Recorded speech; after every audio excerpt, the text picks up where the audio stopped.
Bienvenidas y bienvenidos a este programa especial del canal del Poder Judicial de la Federación, en el que vamos a platicar con nuestros invitados del importante tema de la prueba testimonial, el desahogo, la valoración, los retos, los desafíos sobre esta vertiente probatoria de la mayor relevancia práctica en el derecho mexicano y que tiene facetas, estimo, novedosas, vanguardistas, ya nos lo platicarán nuestros invitados, pero que todavía no permean, que todavía no se incorporan del todo en la cultura jurídica mexicana. Para entender estos nuevos retos y desafíos de la prueba testimonial, le doy la bienvenida al programa a Diana Guadalupe Ramírez García. Diana, bienvenida. Muchas gracias, doctor. Gracias por estar aquí. Igualmente. Gracias.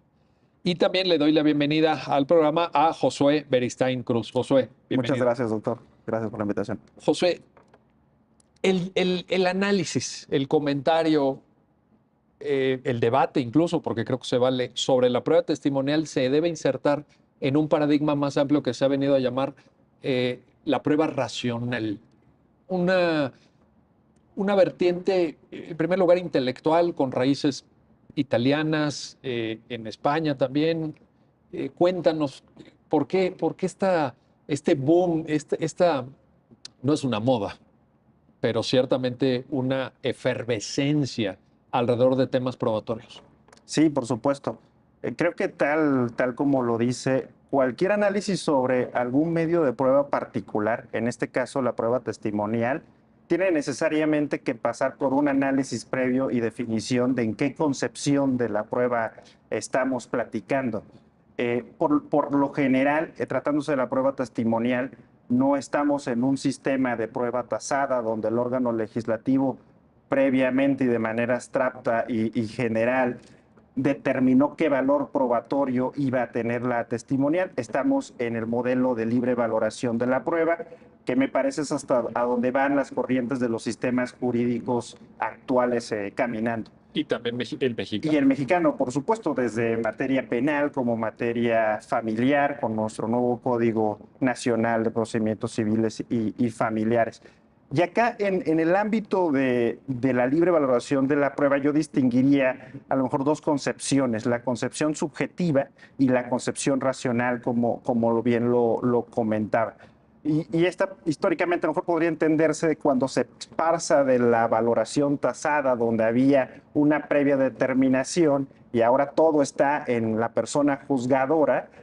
Pues, hay un tránsito normal y una incertidumbre propia de un proceso de cambio tan importante, en el cual en algunas ocasiones pues, se tomó la libre valoración como una mera valoración que dependía solo de la persona juzgadora. Incluso se manejaba ese concepto de la íntima convicción. Por supuesto, y esa íntima convicción conllevaba la persona juzgadora, el juez o la jueza, es la medida de lo que se decide. En un proceso decía, para mí esto es lo que aconteció, esta es la verdad y nada más. Y eso hacía que no tuviéramos controles intersubjetivos de esa decisión. Al final, la creencia conceptualmente es un acto involuntario. Uno puede creer en ciertas manifestaciones, en ciertas cosas involuntariamente. Que se puede hacer algo para aumentar la creencia, sí, pero no deja de ser involuntario. Pero además hay un componente subjetivo y carente de posibilidades de control y de confrontación. Completamente. Tú me puedes decir, oye, yo creo en esto, bueno, mira, sí, felicidades, ¿no? Para mí, esta es la verdad, más allá de si eso corresponde o no con lo que se hizo en el juicio, y esa es la medida. Y como esa es la medida, en realidad no podría haber un control. Porque lo único que tendríamos, o la posibilidad que tendríamos que controlar, es si el juez está resolviendo justo con su íntima convicción. Pero la íntima convicción es íntima, es propia, y por ahí no podría haber una especie de control.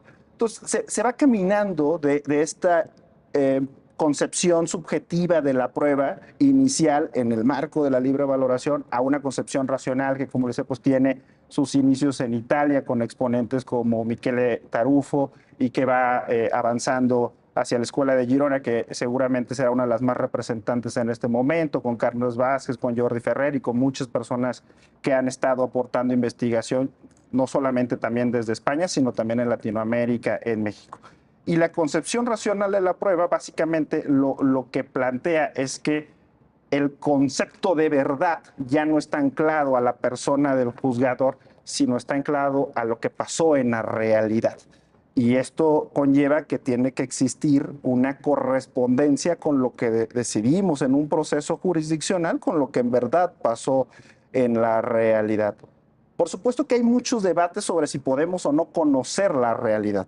Debates filosóficos, si en verdad estamos conociendo o no lo que pasó, pero al margen de todo esto, desde un punto de vista práctico del derecho, desde mi perspectiva, y tal como alguna vez lo dijo el maestro Tarufo, seguir la verdad en el proceso es seguir un faro que nos guía. Posiblemente nunca vamos a llegar al faro porque no es a donde queremos ir, pero está guiando toda nuestra actividad. Y bajo esta concepción racional de la prueba, entonces nos empezamos a replantear lo que sabemos sobre ciertos elementos de prueba.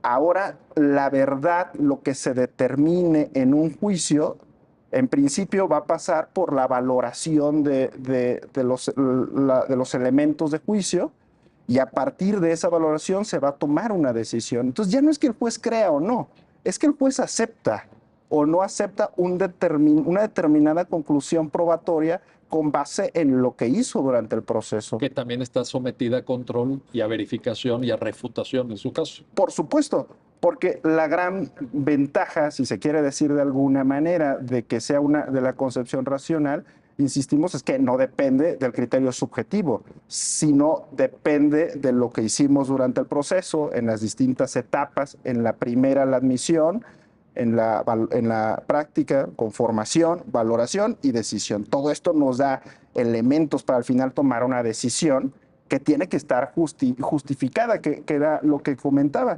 Y esta justificación, pues, no es más que otra cosa que un deber constitucional, que lo tenemos en el artículo 16, la obligación de justificar, fundar y motivar, como lo hemos llamado en México, todas las decisiones jurisdiccionales. Cuando hay esa motivación, si lo queremos concebir como la exteriorización de las razones que tenemos, que no parten de creencias, sino de todo lo que trabajamos acá, entonces la decisión se vuelve controlable. Y ahí el debate, en segunda instancia, lo podría controlar, en el amparo lo podría controlar. Y esta concepción, aparte de estos controles que son muy sanos para la actividad jurisdiccional, también desde el punto de vista del derecho como implementador de políticas públicas es vital. El derecho, a través de las normas que genera, por lo regular estructuradas desde una perspectiva condicionante, unos hechos que generan una consecuencia jurídica, busca ir permeando, conduciendo la conducta de las personas en la sociedad de acuerdo a convenciones en las que hemos llegado. En la corriente subjetiva está no logra este objetivo, porque al final pues daría lo mismo si yo generé o no los hechos que me van a traer cierta consecuencia jurídica, porque el juez no va a determinar si esto en verdad pasó, va a creer si pasó y me condenaría o me pondría alguna otra consecuencia jurídica. Y en la versión, perdón, en la concepción objetiva, racional de la prueba, si se busca que la consecuencia jurídica, si es el objetivo del proceso, que la consecuencia jurídica se aplique a quien en realidad cometió los hechos. Y esto entonces genera un incentivo de haré tales hechos porque tiene esta consecuencia jurídica y el Estado ha estructurado un proceso jurisdiccional que tiene como objetivo determinar en la mayor medida posible que en verdad eso pasó y tendré la consecuencia, entonces lo cumpliré, porque hay una forma en la que se va a determinar, o estoy seguro que no se me aplicará injustamente cualquier sanción, porque iremos a un proceso jurisdiccional en el que se respetarán garantías, en el que se tomarán decisiones racionales y al final se determinará que no soy yo. Pero si no está esa garantía y al final vale de la creencia de alguna persona, la que sea, y todo lo que interfiere en las creencias, pues hay pocos incentivos para seguir las conductas o para no hacer algo que esté prohibido por el derecho. Sin duda. Diana Guadalupe Ramírez. Quisiera que nos contaras, Diana, si fueras tan amable, la importancia en la práctica. Tú estás en la tarea, pues, tan relevante de la Defensoría Pública Federal de la prueba testimonial, porque alguien podría pensar de repente, bueno, pero esto se aplica esporádicamente o en algunos casos, pero realmente en el derecho mexicano la prueba testimonial sigue teniendo un gran peso, ¿cierto? Es correcto, doctor. Considero que la prueba testimonial actualmente sigue siendo a la par de relevante que podría ser la prueba pericial, por ejemplo. En tal caso, las dos personas, los dos órganos de prueba que se constituyen ante el Tribunal de Enjuiciamiento dan cuenta de hechos de perspectivas diferentes, pero a final de cuentas hechos. La diferencia es que en la prueba pericial, por ejemplo, se encargan el perito de tratar de refutar o de darle valor a cierto tema que tiene esta conexión directa con su oficio o algún tema científico. En cuanto al testigo que podría ser común, ¿no? O se denomina común, que no es un testigo experto, como es el caso de los peritos y de los policías, un ejemplo. Tratamos de darle este enfoque respecto a la credibilidad que tiene esta persona ante el tribunal. En ese sentido, es esencial cuando estamos hablando de un testigo común, prueba testimonial común, el otorgarle primero este matiz de por qué el tribunal debe creer a esta persona. Nos encargamos de realizar primero lo que llamamos una acreditación de la persona que está testificando, porque creo que aquí llega el punto importante. ¿Quién es esta persona que se constituye ante el tribunal y por qué motivo debo creer lo que esta persona viene a deponer?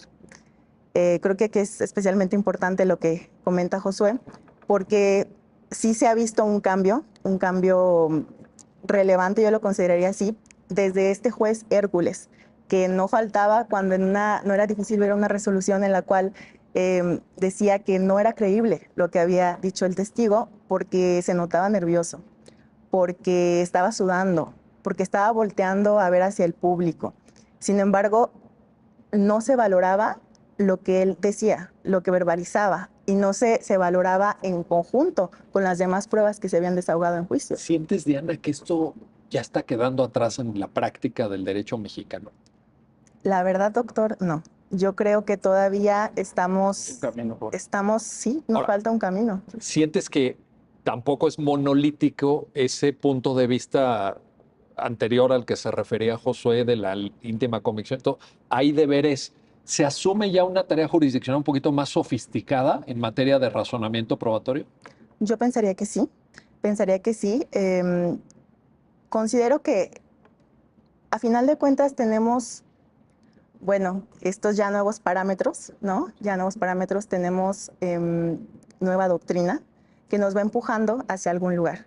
Creo que ya sería complejo que el juzgador permaneciera totalmente ajeno a esta situación.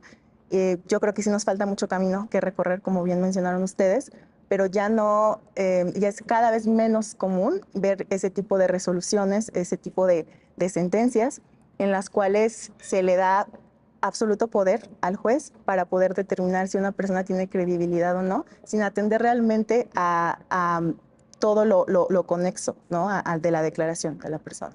Oye, Diana, y te quiero preguntar, a lo mejor es difícil de constancia y comprensión, pero bueno, te lo planteo. En una estimación, ¿qué porcentaje de sentencias condenatorias en materia penal pensarías que se basan medularmente, aunque no sea de manera exclusiva, pero sí de forma preponderante en la prueba testimonial hoy día en México? ¿Tienes un estimado? Pues podría tal vez tratar de pensar en un estimado en función a los asuntos que en este momento conocemos en la unidad donde estoy trabajando. Justamente es un tema que tratábamos la semana pasada. Yo pensaría que tal vez 70-75% de los asuntos Que se van predominantemente. Y estamos hablando de sentencias condenatorias, Diana. Sentencias condenatorias. 70-75. Sí, pensaría que sí es un aproximado. Ajá. Actualmente estamos, por cuestiones de convenios, llevamos asuntos en el foro común y ese ha sido lo que me ha tocado observar. ¿Ves diferencia entre fuero común y fuero federal en el peso que pudiera darse a la prueba testimonial? O sea, te lo pregunto de otra manera, ¿hay más presencia de peritajes en fuero federal? Sí, sí, yo creo que sí, sí hay más presencia de peritajes. También depende los hechos que se estén Claro. analizando, pero por lo general sí, sí vería más el programa. Impresionante el dato que nos compartes. Muchas gracias, Diana, porque esto nos pone también en una tesitura, Josué. A ver, te lo voy a plantear así porque Diana lo dijo de manera clarísima y me parece que hasta magistral. ¿Qué se tiene que valorar en un paradigma racional de la prueba en cuanto a la vertiente de prueba testimonial? ¿Al testigo o el testimonio? Y yo sé que la respuesta es muy obvia, pero te la tengo que preguntar porque ahorita Diana puso el tema en la mesa y me parece que lo puso con mucha inteligencia cuando dijo, es que hay jueces que todavía observan al testigo según ellos, Sí, o, por o que supuesto. creen que tienen la capacidad de decir, este testigo está nervioso, equivale a restarle credibilidad. O este testigo se condujo de tal manera o parpadeaba mucho o tenía sudoración en las manos. Pero entonces ahí estamos hablando de una valoración del testigo, Por supuesto. no del testimonio. ¿Qué es lo correcto en el paradigma racional de la prueba, Josué? Completamente la valoración del testimonio, no del testigo. Algunas de las recomendaciones que vienen de la concepción racional de la prueba y de la psicología experimental, en específico la psicología del testimonio, a la hora de valorar, es poder liberarse, por decirlo de alguna forma figurada, de cualquier visión que se pudiera tener que prejuzgue a la persona que está emitiendo el testimonio para concentrarnos en el testimonio analizado en gran medida desde su fuente, que la fuente del testimonio es la memoria. Y es lo que tenemos que analizar, justo como lo decía Diana, no a la persona, sino elementos que nos puedan determinar qué tan cuidada, voy a decirlo con esta forma, está esa memoria. Y qué tan cuidada nos lleva a múltiples aspectos y elementos que no son propios del derecho, y ahí es donde nuestra disciplina tiene que aprender de otras que son propios de la psicología del testimonio. Pero en definitiva, lo que se tiene que valorar es lo que estoy diciendo, el testimonio, desde el análisis de la fuente, insisto, que es la memoria. Pero yo recuerdo, seguramente ustedes también lo tienen presente, al menos una tesis de jurisprudencia que hablaba de esto, los elementos extralingüísticos. Sí, sí, sí. ¿Se acuerdan de ese criterio? Y que me parece que incidía en esto y me llama la atención porque justamente ahorita lo acabas de mencionar, Josué. En la carrera de Derecho creo que a ninguno de nosotros nos preparan para tener este conocimiento de psicología experimental para advertir cómo funciona la memoria, qué límites tiene la memoria humana, la capacidad de retención, de recolección, Sí, por supuesto. etcétera. Y sin embargo, nos consideramos capaces para decir cuándo una persona está nerviosa o no, e incluso leer o entender, entre comillas, si está mintiendo o no. Entonces, ¿ahí qué pasa? Ahí hay un punto muy importante que comenta, doctor. Me parece que el derecho se ha preocupado mucho por la mentira y la ha conceptualizado o la ha entendido como la antinomia de la verdad. Y eso no es así. La mentira, su oposición es la sinceridad y la verdad es la falsedad. ¿Y esto cómo opera en la prueba testimonial? Creo que nos estamos desgastando, invirtiendo mucho esfuerzo en saber si la persona que me está dando su testimonio me miente o no. Y eso está dejándonos de ver otros factores como los errores sinceros. En este proceso, como lo comentaba, de un testimonio, como mínimo hay tres momentos. El momento de percepción de lo que yo estoy viendo, donde pueden interferir aspectos biológicos o aspectos externos. Si tengo un problema de la vista, la luz, infinidad de aspectos en lo que yo estoy percibiendo. El momento en que yo almaceno y el momento en el que se me solicita recordar eso que almacené.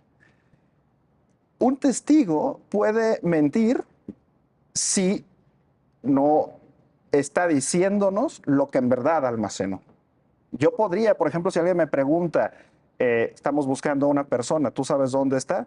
Y si esa persona a mí me dijo, voy a estar en Jalapa, Veracruz, yo podría mentir si les digo que está en Oaxaca, pero sería muy difícil saber si yo mentí o no, porque depende de lo que yo estoy diciendo absolutamente. Y eso tampoco es una condición necesaria de que lo que yo diga posiblemente no tenga ningún valor epistémico para el proceso. A lo mejor van y lo buscan en Oaxaca y está ahí. Entonces, en realidad, la mentira pasó a un segundo plano. Lo que necesitábamos saber era la verdad de ese testimonio. También podría pasar que fuera un error sincero. A lo mejor me lo dijo tan aprisa que yo entendí en ese momento que me decía Jalapa, Veracruz, pero en realidad me estaba diciendo Oaxaca. O ha pasado tanto tiempo y mi memoria se ha mermado que yo tengo otra información que la he mezclado. En definitiva, cuando nos ocupamos de la mentira, entonces buscamos o nos esforzamos por estos elementos extralingüísticos y nos olvidamos de que esa no sería la prioridad del proceso jurisdiccional. La prioridad sería saber si lo que nos está diciendo es verdad o es falso. Pero eso no se puede saber a partir de la persona, porque justo es su dicho y porque puede haber esos errores sinceros. Se tiene que saber, como lo decía Diana, a partir del análisis de la memoria y del análisis del testimonio con los otros medios de prueba que tengamos en el expediente jurisdiccional. Oye, Diana, estamos hablando de la forma de valorar, de tomar en cuenta este nuevo paradigma, quizás atrevida la palabra, pero bueno, que es la prueba racional, etcétera. Pero yo te quiero poner a consideración, Diana, para que nos hagas favor de compartir un comentario, el tema del desahogo en cuanto a práctica de la abogacía. Porque yo observo, y ahí es donde te pido, precisamente, que nos compartas tu criterio, que hay muchas abogadas y muchos abogados en México que en este desahogo de oralidad, de esta metodología de audiencias orales, todavía el hecho del interrogatorio, del contrainterrogatorio, como que no, o sea, hemos visto, Claro. hemos visto audiencias donde se atora mucho. ¿Qué importancia tiene en la formación jurídica, en el ejercicio profesional, un correcto planteamiento del desahogo de prueba testimonial de Ana, por favor? Yo creo que es básico, doctor, es básico. Creo que llegaríamos al punto de considerar que es tan sencillo que si no se cuenta con las herramientas necesarias para poder obtener de un testigo, ya sea por medio de un examen directo, un interrogatorio o un contraexamen, la información que requerimos para acreditar nuestras proposiciones fácticas, nos vemos en un problema terrible. Pero sí pasa, ¿no? Pasa. A eso voy. Creo que es más común de lo que se piensa. Sobre todo, yo advierto que todavía hay mucha área de oportunidad en cuestiones de procedimientos. Un interrogatorio o bueno, examen directo, un contraexamen. Un punto muy importante es no solamente saber preguntar, hacer el tipo de preguntas adecuadas, por ejemplo, abiertas en un examen directo, sugestivas en un contraexamen. No es, o sea, saber preguntar no es lo más importante. ¿Qué vamos a hacer, por ejemplo, cuando el testigo no recuerda lo que se le... O dice que no recuerda. Claro, o dice que no recuerda. ¿Qué vamos a hacer cuando necesitamos o nos es esencial ponerle a la vista al tribunal de enjuiciamiento una imagen? O tal vez si queremos hacer una prueba demostrativa con esa imagen. Advierto todavía que tal vez no se ha tomado en algunos aspectos con seriedad suficiente el poder tener estas herramientas, esta habilidad. Incluso hay personas que llegan en su momento a criticar cuando hay chicos que están participando en concursos de litigación, por ejemplo, que si es teatro. Ajá, sí. Comparto la opinión. O sea, dices juicios simulados, vaya. Sí. Pero para que se entrenen. Sí, claro. Para que se formen. Claro, se comprende que tal vez no el nivel, pues, por cuestiones en la parte jurídica, ¿no? De la teoría del caso que manejan los chicos, son estudiantes. Creo que también tenemos que comprender esa parte. Sin embargo, yo considero que es como aprender a andar en bicicleta. Aprendes cómo preguntar, aprendes cómo contrainterrogar, cómo incorporar, cómo desahogar cierto tipo de información y no se te olvida. Entonces yo sí consideraría que estamos todavía construyendo esa parte, pero sí nos falta, nos falta. Oye, y esos muchachos, esas estudiantes, mujeres, hombres, etcétera, pero que se están formando en esa lógica, al rato van a salir y se van a comer a los otros abogados que no se han preocupado por esta formación y que no se han actualizado. Posiblemente. Porque también en generaciones anteriores no nos... Por ejemplo, ahora ustedes lo han visto, hay mucha oferta académica de formación en destrezas de litigación. Sí, Desde el planteamiento de la teoría del caso, un alegato de apertura, un examen directo, un contrainterrogatorio, un alegato de clausura, el planteamiento de recursos, ¿no? Y pues, perdón, pero todo eso, por ejemplo, a mi generación, pues ¿cuándo? ¿A qué horas? Y yo creo que esa formación a la que tú aludes ahorita, Diana, es toral, sí. fundamental. Yo creo que también tú lo observas en la práctica, ¿no? La diferencia entre quién trae esa escuela y quién no. Sí, sí, creo que se aprecia sobre todo porque hay cierta, ¿cómo se podrá decir? Se manejan diferente ante el tribunal. Incluso me ha tocado ver, no sé, no estoy aquí tratando de determinar si son personas jóvenes o personas ya, No. creo que sería aquí una cuestión más general, pero me ha tocado ver chicos muy jóvenes que tienen incluso esta confianza de pararse ante el tribunal, de solicitar esta autorización para a lo mejor hacer unos alegatos de apertura, unos alegatos de clausura más dinámicos, que incluso se apoyan de cierto tipo como de material para poder hacer más visual lo que están señalando, ¿no? Y eso me parece algo fresco, me parece algo que tal vez hace un poco más entendible lo que en su momento están, los argumentos que están vertiendo, y pues me parece algo muy interesante. Vaya que sí, vaya que sí. Bueno, vamos a hacer una pausa, no se vayan, estamos platicando en este programa especial del canal del Poder Judicial de la Federación sobre la prueba testimonial, el desahogo y también, por supuesto, la valoración. Regresamos enseguida.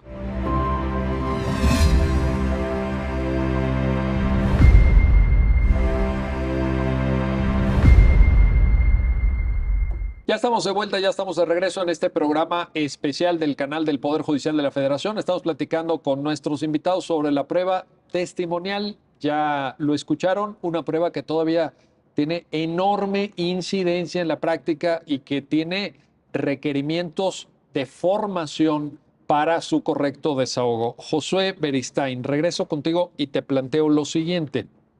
Tú mencionaste un concepto que es un concepto que está en la doctrina más vanguardista, más avanzada sobre el tema, pero que me da la impresión, tú me vas a decir si estoy bien o no, de que todavía no permea tanto como sería necesario en México. Psicología del testimonio. La manera de entender el funcionamiento de la memoria. Y te digo que me parece que no permea porque de pronto hay versiones de la memoria como si fuera una suerte de espejo Claro. en donde tú puedes recobrar cualquier tipo de recuerdo independientemente de la edad que tengas, del tiempo que haya pasado con el recuerdo, del tiempo que estuviste expuesto al hecho que estás recordando. Y yo no sé si esto, Josué, y ahí viene la pregunta para que tú nos compartas, si esto funciona así. ¿Qué dice la psicología del testimonio? ¿Por qué asomarnos a estas aportaciones tan importantes? Y claro, hay que asomarnos porque como lo comentamos hace ratito, la valoración, como lo decía Diana, de la prueba testimonial ya no parte de la persona, sino parte, lo comentábamos, del testimonio que tiene su fuente en la memoria. Si la fuente es la memoria, lo que hay que analizar son los procesos que conllevan la captación de la información, el almacenamiento y la recopilación. A diferencia, sí, de la creencia que hemos tenido, la memoria no es una grabadora, la memoria no graba y de repente le apretamos un botón y nos extrae toda la información de manera exacta.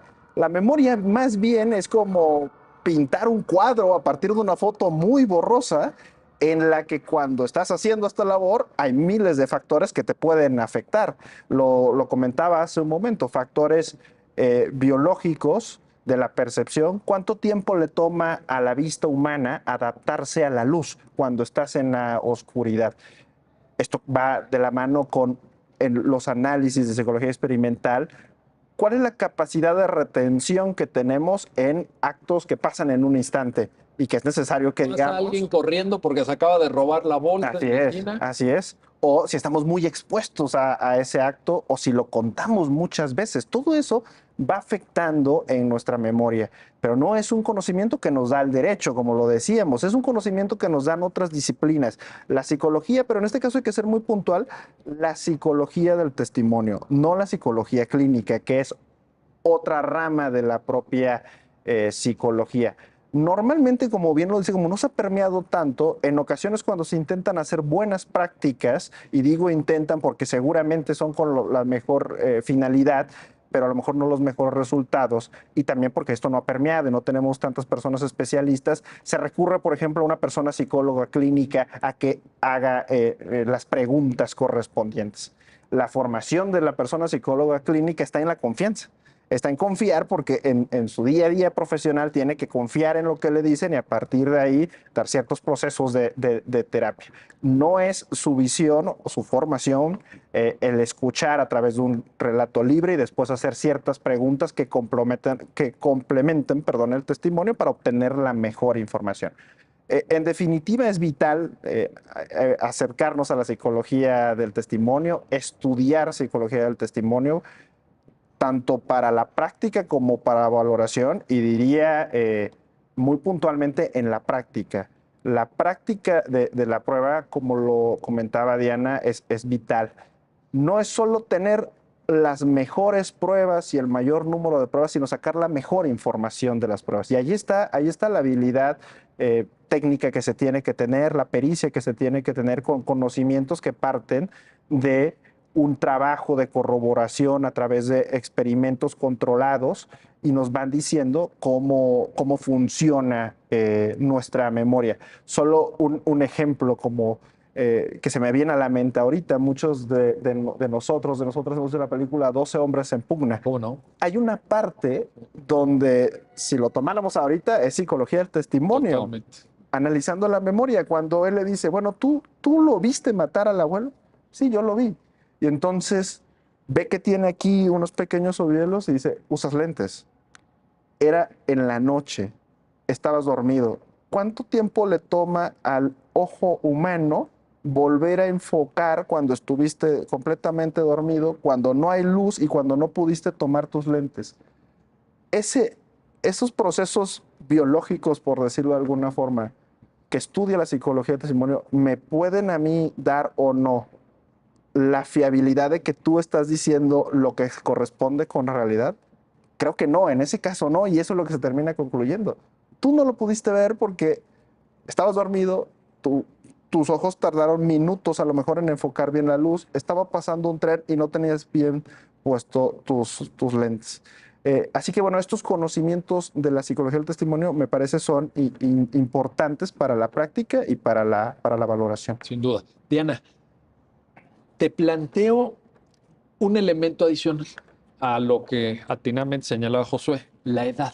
¿Puede la edad también ser algo a tomar en cuenta? Y te lo digo por esto, recuerdo alguna sentencia muy bien construida, por cierto, en términos de razonamiento probatorio de la Suprema Corte de Justicia de la Nación, en donde se analizaba un caso de supuesto abuso sexual infantil, pero por ser un tipo de conducta que acontece evidentemente sin testigos, vaya, sin que haya un registro de video, etcétera, mucho menos prueba documental. Al final dependía del dicho del propio, en este caso era una niña, ¿verdad? De muy corta edad, creo recordar 4 años. ¿Incide también ahí el tema psicología del testimonio desde el punto de vista de la edad? Sí, yo considero que sí, a reserva de lo que diga aquí el experto Josué, pero yo pensaría que tendría incidencia. Sin embargo, creo que incluso nuestro código prevé estos supuestos especiales en los cuales se tiene que tomar ciertos cuidados, ¿no? Ciertos cuidados para obtener en efecto información que resulte trascendente, que resulte creíble, ¿no? Yo considero que se tiene que atender a las particularidades del testigo que tenemos. No únicamente a decir porque tiene 4, porque tiene 5, 6 años, es complejo que esté se esté obteniendo información verídica, ¿no? Por parte del testigo. Creo que se tiene que atender a si el entorno en donde se está desarrollando el examen del testigo es el idóneo, si está acompañado de las personas que debe estar acompañado para que la información que se esté obteniendo sea información en la que el tribunal de enjuiciamiento pueda creer y pueda Oye, tomar en y, consideración. por ejemplo, ahora déjame te pongo el otro ejemplo también, adultos mayores. ¿Puede también una persona de edad avanzada de pronto tener lagunas en la memoria más acentuadas que un adulto o que un joven? Se puede dar también eso y ahí entraríamos en esta, no, no es una mentira, pero es una omisión de recordar. Sí, claro. Sí, creo que en la práctica se da, incluso no nada más con personas ya de edad avanzada, es muy común que algún testigo, incluso por el nervio de estar enfrente de un tribunal, se les borra la información, se les olvida de lo que venían a platicar. Am, en ese sentido, pues creo que es bien importante que tengamos presentes estos procedimientos de rehabilitación de nuestros testigos. Eh, que sepamos de qué manera podemos apoyar su memoria mediante los ejercicios correspondientes, que sepamos cuándo no tenemos que apoyar su memoria, sino hacer una aclaración pertinente, por ejemplo, cuándo debemos superar una contradicción, cuándo debemos superar una contradicción por omisión.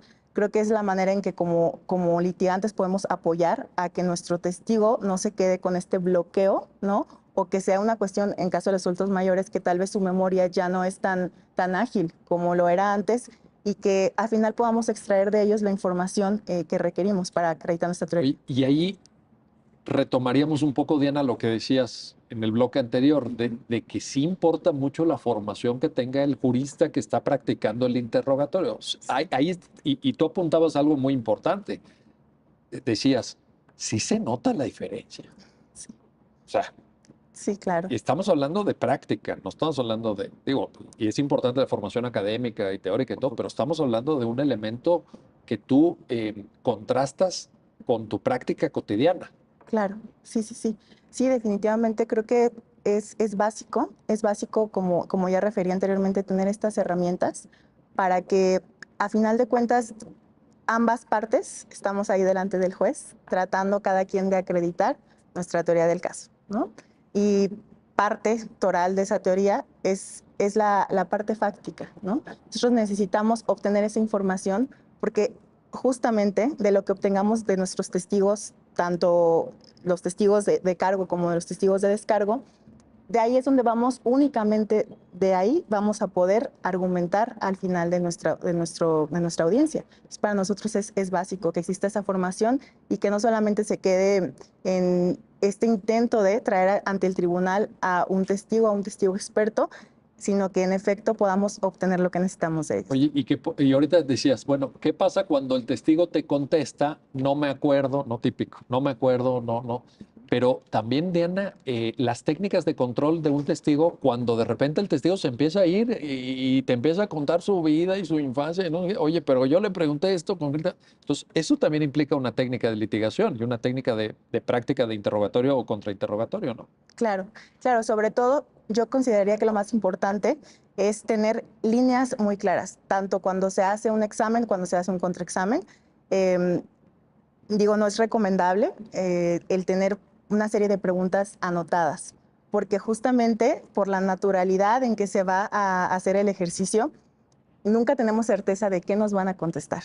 Entonces, lo que se recomienda es hacer líneas generales. Líneas generales, por ejemplo, si lo que se quiere obtener de un testigo es que un coche era color rojo, no hacer un planteamiento de 5 preguntas al respecto, únicamente tener este tema establecido, ¿qué quiere obtener Una un guía, testigo? dices, Una guía. un acordeón, vamos a decirlo Sí, sí, coloquialmente, sí, un acordeón. un acordeón, consideraría que es importante. Y eso nos lleva, Diana, a un tema de control de la espontaneidad también del desarrollo del interrogatorio, porque es diferente, ¿se acuerdan ustedes? Están muy jóvenes, pero esto de cuando llevabas tu pliego, ¿verdad? Claro. Y te autorizaban, ¿no? Estas preguntas sí, estas no, estas te las tachaban, etcétera, pero pues ahí estabas muy acotado. Claro. En este no paradigma que tú ahorita nos expones, hay un altísimo grado de espontaneidad que me parece que también tiene que ser entendido cabalmente como un desafío, Claro, como un reto, pues no está Por fácil. supuesto. claro, no, sí, sí, sí es un desafío. Sin embargo, es básico tener muy conocido nuestro asunto, tener presente todos los registros previos sobre los cuales nuestro testigo haya emitido alguna declaración, en caso de un testigo experto, de un perito, los dictámenes que haya emitido, los informes que haya podido emitir. Es algo básico tenerlos muy presentes porque pues volvemos a lo mismo. Estamos ahí delante del tribunal de enjuiciamiento, no tenemos este control total sobre lo que está deponiendo el testigo. Sin embargo, de lo que podemos tener ese control es de conocer el caso, de conocer los registros previos y en su caso poder tener o practicar este tipo de ejercicios, ya sea para controlar el testigo o para justamente obtener la información que requerimos. Josué, regreso con el tema de la valoración, porque hay una práctica que afecta, digamos, en general a la valoración probatoria, pero específicamente me parece preocupante en valoración de prueba testimonial, que es la valoración conjunta. Ustedes lo han visto en muchas resoluciones donde se dice del conjunto de materiales probatorios que obran o de constancias que obran en el expediente o en lo actuado, Se concluye. se llega a la siguiente conclusión. Y ahí lo que te quiero preguntar, Josué, es si esto es correcto o no desde el punto de vista de la propia prueba racional. Valoración conjunta, sí o de testigos, sí o no, y cómo. Sí, sí, es correcta la valoración conjunta, es una etapa del proceso de valoración. Podríamos decir en términos generales que se inicia con una valoración individual de la prueba y de ahí una valoración conjunta, que la verdad están conectadas porque la valoración individual tiene como objetivo corroborar la fiabilidad del medio de prueba. Pero esa fiabilidad, como en el ejemplo de la prueba testimonial, es difícil corroborarla por sí sola, o sea, con el propio testimonio. Yo hace ratito hablaba de algunos elementos, algunas pautas que nos da la psicología del testimonio. Lo que dice la doctrina sobre esto, por ejemplo, Víctor de Paula, es si esos elementos no están presentes, ese testimonio es poco fiable. Pero si lo está, tampoco es que con ese testimonio nos baste para llegar a una conclusión, porque todavía puede estar desvirtuado con los otros elementos de juicio. Y acá quisiera, para darme a entender un poquito mejor, una pregunta que creo que está previa a si es necesaria la valoración conjunta o no del testimonio, es si el testimonio por sí mismo es suficiente para llegar a conclusiones probatorias. Hay, por supuesto, todo un debate, sobre todo en algunos hechos, como lo comentaba Diana, donde pues, es lo que hay nada más, Sí. ¿no? Y por cierto, perdón, en países con capacidades investigativas no muy desarrolladas, Claro, pues a veces, como muy bien dijo, es lo único que hay. es lo que tenemos, ¿no? Es lo que El tenemos. testimonio. Y la epistemología ya trae un debate sobre esto desde hace tiempo, que creo que es importante traerlo a nuestra práctica. Y en términos sencillos, lo que dice es, bueno, depende, o sea, depende si te importa la verdad en ese contexto. Al final, el testimonio, en el ámbito jurídico o en el ámbito de la vida misma, es un acto de comunicación por medio del cual uno obtiene información. Si yo voy por la calle en una ciudad desconocida y le pregunto a alguien dónde está la estación del tren, posiblemente me baste con lo que me diga para ir a unas cuadras. ¿Por qué? Porque en ese contexto la verdad no es tan importante. Lo máximo que puede pasar es que ya no tome la corrida que quería tomar, sino otra después. Yo no hago todo un trabajo de investigación de si esta persona en verdad sabía o dónde estaba el tren o nada más me lo dijo por sacarme a un lado y seguir caminando en su vida. Pero en otros contextos, la verdad importa mucho. Pensemos en la medicina. Por más que yo confíe en el doctor especialista al que voy, por más que sus títulos estén expuestos y sepa que es de los mejores especialistas del mundo, si él me dice, oye, ¿sabes qué? Que hay que amputarte una extremidad, a mí no me va a bastar con su testimonio. Más vale que pidas una segunda opinión. Yo le diría, necesito una segunda opinión, necesito otro testimonio o necesito la prueba por medio de la cual llegas a eso. Pasando esto al derecho. La pregunta es, ¿nos importa o no? En la concepción racional nos importa mucho, la verdad. Por ende, el testimonio por sí solo no bastaría para llegar a conclusiones. Pero ¿y en Necesitamos esas otra. situaciones que tú decías? En las situaciones en las que no hay, Ahí está. ahí estamos en otro debate. En un debate de política judicial. O sea, epistemológicamente, desde el punto de vista de la verdad, el testimonio no es suficiente. Pero a ver, ese debate que tú plantas ahorita se ha dado en la Suprema Se ha Corte de dado, Justicia de la por Nación, supuesto. se ha dado en la Corte Interamericana Por de supuesto. Derechos Humanos. O sea, Y ahí vamos a otro concepto de la concepción racional de la prueba, que es el estándar de prueba. El estándar de prueba, que es el umbral, es cuando nosotros decimos, esta prueba en su conjunto con otras, que nada más aquí sí me gustaría acotar, o sea, no es como solo decir, como se suele hacer a lo mejor desafortunadamente, de la valoración de esta prueba con otras 5 se concluye esto. No, hay todo un esquema argumentativo. Daniel González Lagier, retomando el esquema de Toulmin, hace un esquema de argumentación en el cual pasa de hechos probados a hechos que se buscan probar, analizando los tipos de inferencias que pueden ser máximas de la experiencia o presunciones cuando ya están establecidas en alguna norma, y todos estos elementos de corroboración son los que conforman parte de la motivación. Pero la motivación no acaba ahí, vamos al estándar probatorio. Y el estándar probatorio es ese umbral, es cuando nosotros decimos, vamos a establecer que para que esto esté probado tiene que llegar acá. Bueno, el estándar es una decisión al final política, es una decisión de política judicial. ¿Qué queremos? O legislativa, ¿qué queremos hacer? Tenemos cierta incidencia sobre hechos que no tienen otro medio de corroboración por lo regular más que la prueba testimonial. Bueno, entonces para esos hechos vamos a bajar el estándar probatorio, porque lo que nos interesa como política judicial en este momento a la sociedad es bajar esa incidencia. Por supuesto que hay que estar conscientes. Eso va a conllevar que pueda haber errores judiciales. en materias como la penal. En materias como la penal. No digo errores inferenciales, sino materiales, que al final nosotros estamos condenando a alguien que posiblemente no lo es porque pusimos el estándar muy bajo. Pero ¿qué pasa al contrario? Si ponemos el estándar muy alto, es muy difícil que con este solo testimonio lleguemos ahí. Al final pasa por una decisión, pero tiene que ser una decisión política, de política judicial, que viene desde los órganos legislativos, por supuesto, pensando en estos dos extremos. En algunos casos, también hay que dejar claro, Josué, y tú lo sabes muy bien, el papel que la judicatura tiene en la determinación de los estándares, porque, por ejemplo, en México tenemos estándar codificado para materia penal, pero en otras materias no. Sí. O tenemos sentencias que reconocen estándares intermedios, Claro. o estándares simples, digamos, de probabilidad prevaleciente, etcétera.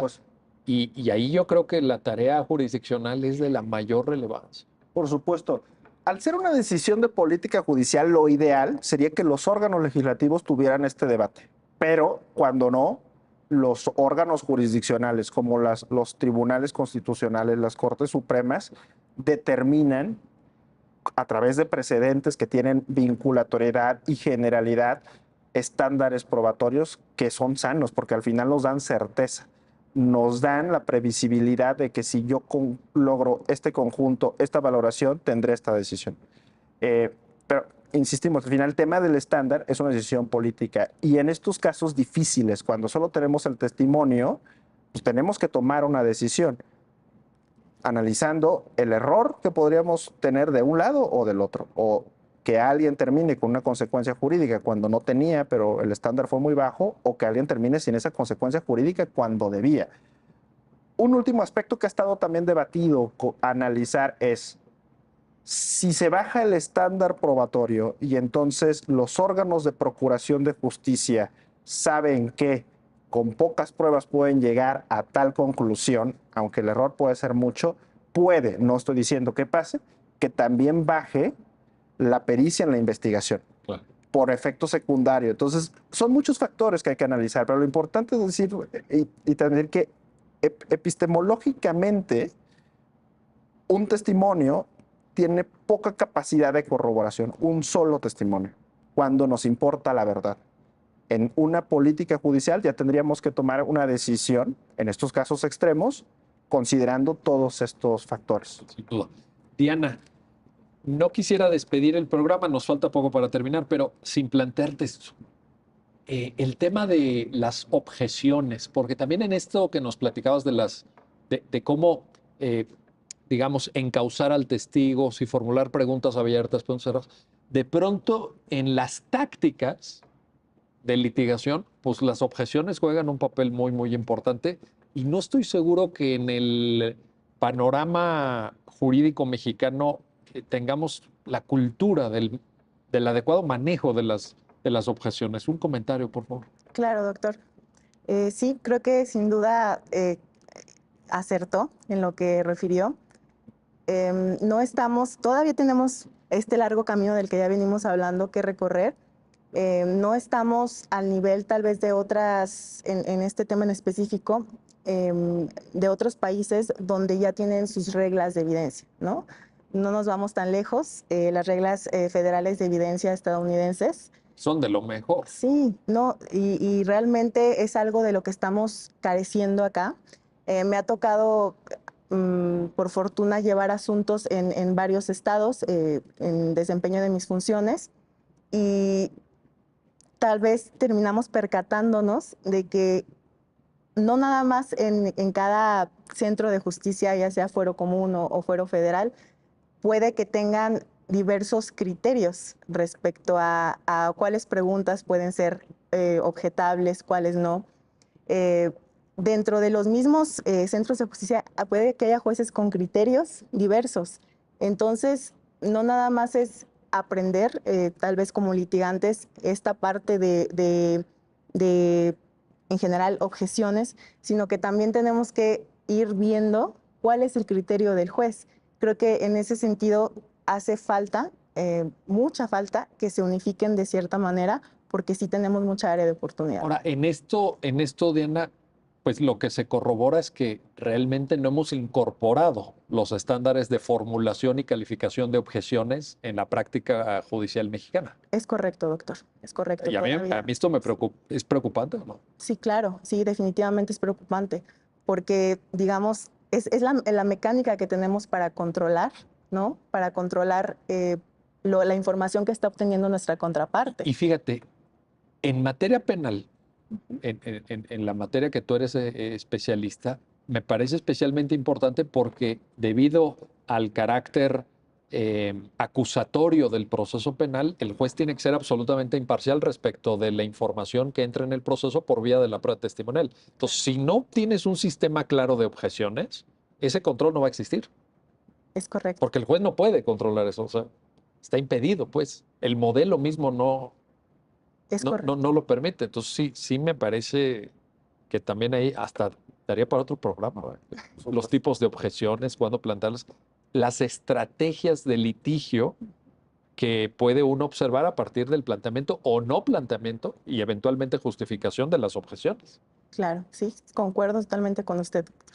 Diana Guadalupe Ramírez García, Josué Beristain Cruz, gracias. Gracias a ambos por ayudarnos a entender este tema que a mí me parece fundamental. Ya ustedes lo explicaron con gran claridad. Y gracias a usted por habernos acompañado en este programa especial del canal del Poder Judicial de la Federación, dedicado a la prueba testimonial, desahogo y valoración. Hasta pronto.